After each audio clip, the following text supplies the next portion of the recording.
Hello and welcome back to Crypto Atlas. Unless you're new to the channel, then welcome.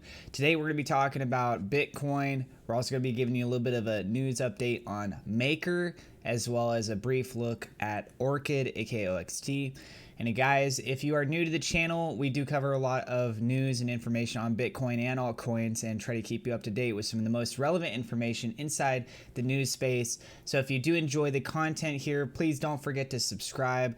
We're trying to push for our big goal of 1,000 subscribers. Right now you can actually see where we're at as of the time of making this video and where our next goal is. So if you'd like to be a part of that, we've got a really good community of people here. If you guys can, hit that like button. Let's see if we can try to get to 50 likes on this video, and drop a comment down below letting me know and letting everyone else know what you thought about everything today. So let's go ahead and start off with Bitcoin. So taking a look at Bitcoin, just a couple quick things regarding this. So the whole issue going on with BitMEX, and a lot of people are moving their Bitcoin off of the exchange and they're pushing over to other exchanges such as Kraken and Gemini and Binance.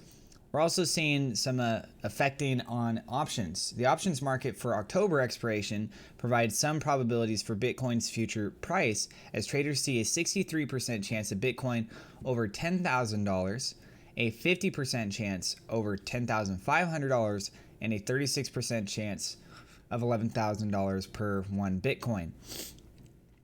So the takeaway from this is that it's a tough market at the moment, up 1 minute and down the next, said Rupert Douglas, head of institutional sales for crypto brokerage Coin.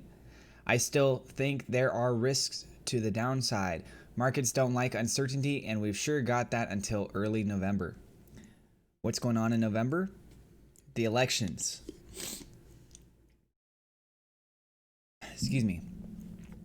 And with the elections, a lot of people, because of the political point of views on what Trump plans to do and what he's been doing and what his continuation for another 4 years could mean, because that's a long time when you really think about it. It's also a short time when you really think about it. Anyways, and then you think about if Biden became president, how that could shift the actual overall market and what direction and what industry spaces are going to be targeted and changed. So a lot of people have different opinions and point of views, and how they do their investings immediately may be affected by that. So very interesting. Next thing, this is actually also going to be in relationship with Maker. So if you guys didn't see, Maker is up a pretty good percentage, and this is a strong correlation. So the total market capitalization of stablecoins has grown from 2.6 billion at the start of 2019 to 20 billion by late September.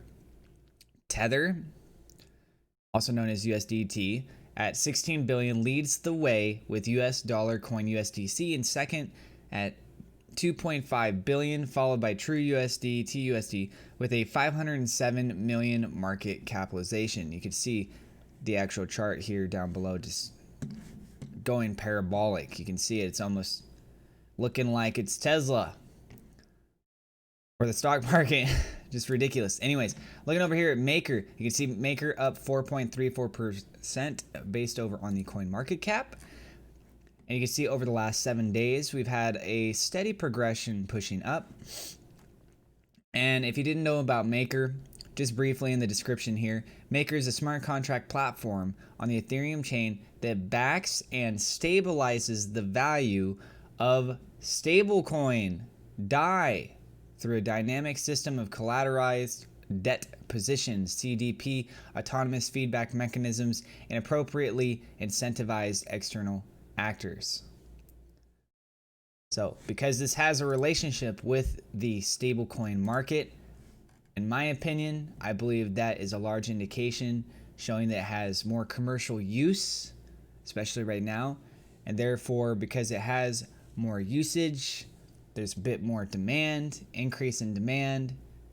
You guys know how economic works. So let's go ahead and close that out. And taking a look over at Bitcoin on the daily. How are we doing right now?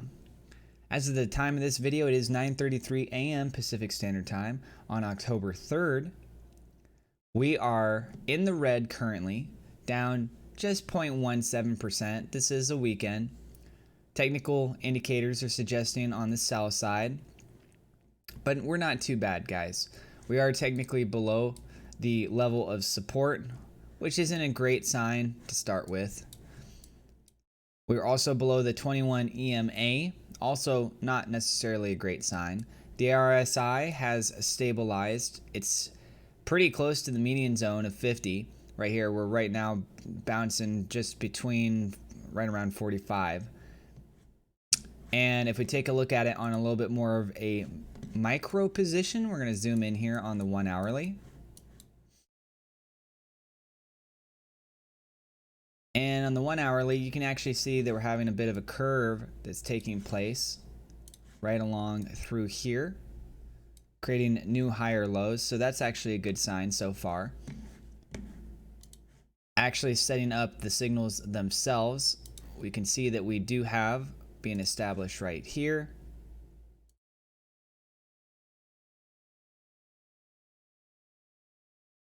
Essentially, this is a symmetrical triangle based on this kind of a position. We zoom it out just a little bit more. And yeah, I would say that's actually a lot more referenceable. If we go up top, then we don't really have any other reference points. We just have this baseline that's established, which is essentially one large consolidated zone, and then the 1 point right there. So I wouldn't necessarily use that. I would use more of a baseline right about through here, through this consolidated space. You can see we got a lot of up and down action here. And on this section here, you can even take a look. This looks very much like a head and shoulders, well, an inverse head and shoulders pattern, just like this. So if this was the neckline, hypothetically, we could see a continuation pushing through off of the high end on this right here. We're pushing it at the height of that head and shoulders pattern, and off that head and shoulders pattern with a break across that neckline, we might see a push up to around $10,618, which would actually make some pretty good sense because that's right around the baseline of the support as well. And then if it's able to break that and have a further continuation on, we could see it starting to reclaim back some of the previous levels.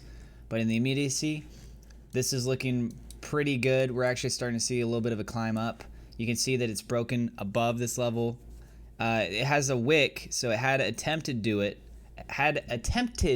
do it, and now it's starting to rally up even more. So keep an eye out on that.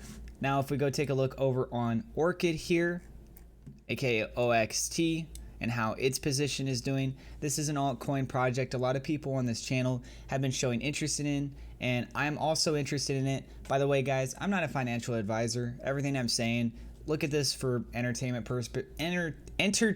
purposes. Oh my gosh, I am stumbling on my words. I'm sorry, guys.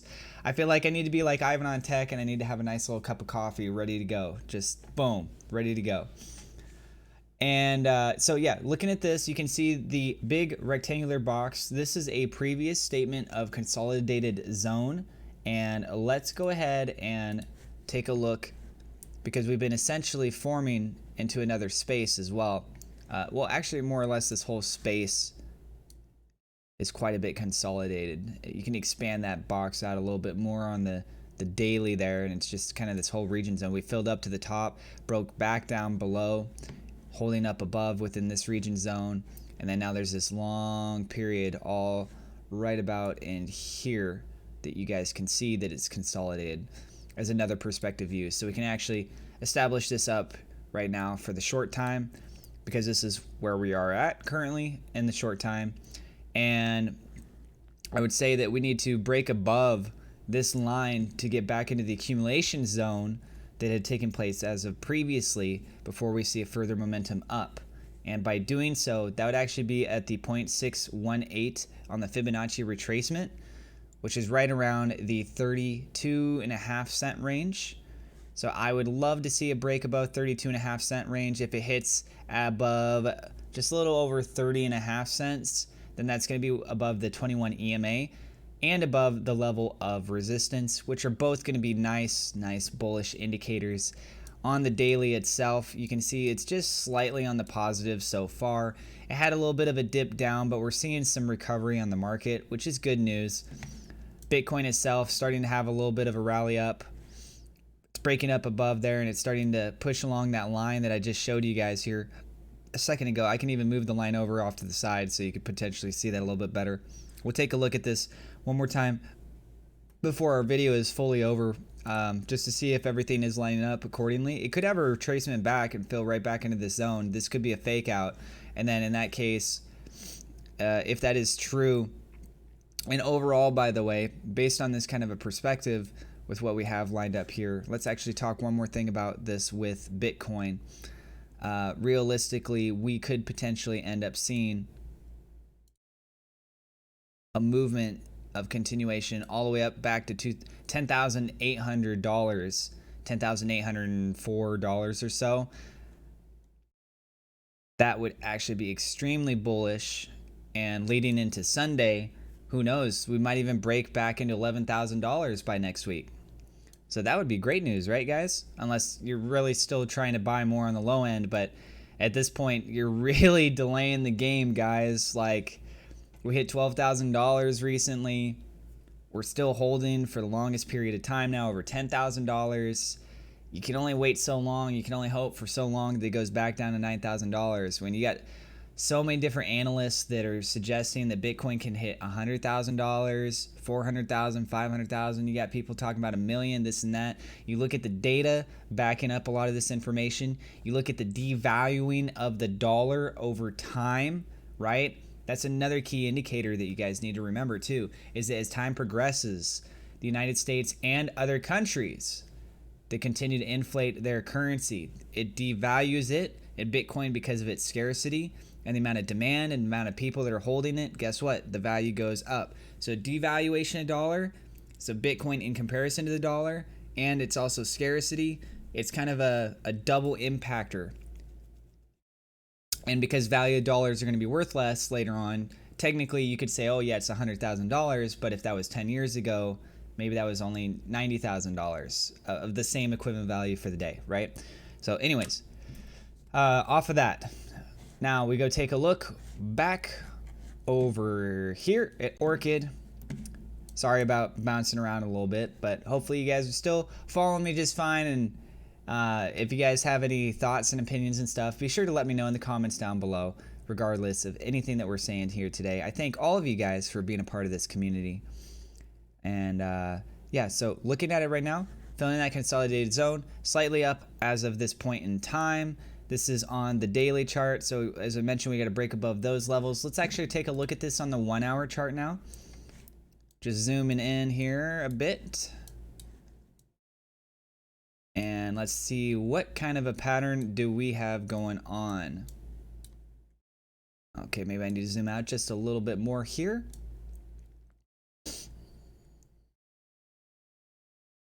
And essentially, it's moving sideways, which Orchid has a pretty good history of doing.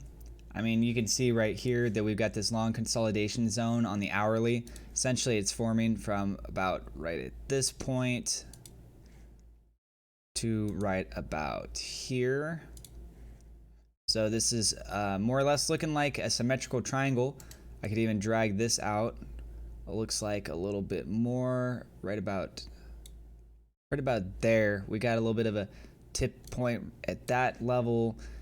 Yeah, we're looking at this is essentially this is essentially a symmetrical triangle that we have in this formation here on the 1 hourly chart. So I would say in the next couple hours here, we should see some kind of a breakout. The fact that this is on the positive right now is looking slightly good, but I wouldn't count your eggs before your chickens.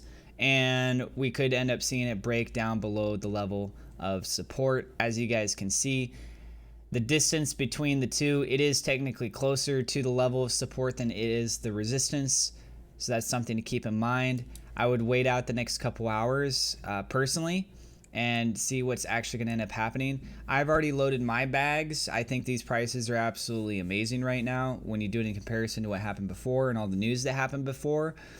We could see levels that go lower. And also, I want to go back to the daily here now for a second. You guys can see this yellow dotted line. I actually did a live stream a couple days ago, and I'd set up this buy level a couple days ago. I can't remember. Actually, it was almost a week ago. And I did that because of previous bottoms that had taken place. And lo and behold, when Bitcoin had dropped the other day, it just barely went below this level. I was able to fill my bags more, and now that the prices started to rise again. So realistically, with the way that we are looking at this right now, and let's go ahead and get rid of these other little lines here so you can see this a little bit better. There you go, guys. As it is right now, we are nearing a point of some pretty significant impact, because this is either going to readjust the charts and we're going to enter into another consolidated zone, which with everything that's going on with Bitcoin, it's just building up more resistance and it's going to be much more volatile when something actually takes place. But as of right now, we're in the next couple days looking at a potential breakout on the positive side on a bull run. As you guys can see here, as long as we hold above right around the 26-cent range, we got another 3 to 4 days. If it pushes down to 26 cents, even then, we would see about 4 days from now. If it holds at this level, another 1, 2, 3 days, and it's above the resistance, and that's showing bullish signs, more than likely going to have a continuation. I like to recommend to people, because it's a lesson that I learned from more experienced traders, to, if you're really wanting to play it safe, then you would look for about like 2 to 3 days of establishment above a level of resistance or support before you can make a stable claim that you've established that section zone before you have a continuation on. So let me know what you guys think of this information. As of right now, we're still in a descending wedge. As you guys can see, it could theoretically still fill in all of this gap space. Right now, it's looking like, even with the drop that took place in Bitcoin, that's holding above 26 cents. It's starting to make a little bit of a recovery. You see the previous days we had was 4 in the red. We've had previously 1 instance of 5 during this major rally of red day candles in a row. If today closes that out, then more than likely the following day will be bullish. However, it could establish a new trend that has not been seen before during this major rally section and continue to follow through into the red zone, essentially trying to reaccumulate back to its previous region. I do not think that that is the likely case. I think it is more likely as we are closer to the upside. We have had a lot of positive influence in the market space recently as far as news information with Orchid. There's just a lot of factors that suggest that it has a higher probability of it going up right now than a lower probability of it going up. And that's going to be it for this video, guys. Again, thank you guys so much for helping us hit 575 subscribers on this channel. Absolutely amazing. I thank every single one of you guys so much every day for showing all of your support. The channel has been doing great. If there's any other cryptocurrencies that you guys want me to talk about in future videos, definitely tell me in the comments down below, because the more people that tell me the same cryptocurrency, I'm more likely to put that as a focus. But I am overall trying to keep you guys in the news, updated on more relevant stuff, big movers such as Maker and what happened today with that, and giving you a little bit of news information in regards to that. So again, if you haven't, don't forget to subscribe. Trying to get to 1,000 subscribers. Every single person helps. Don't forget to hit like. Trying to get to 50 likes. And I'll see you guys in the next episode.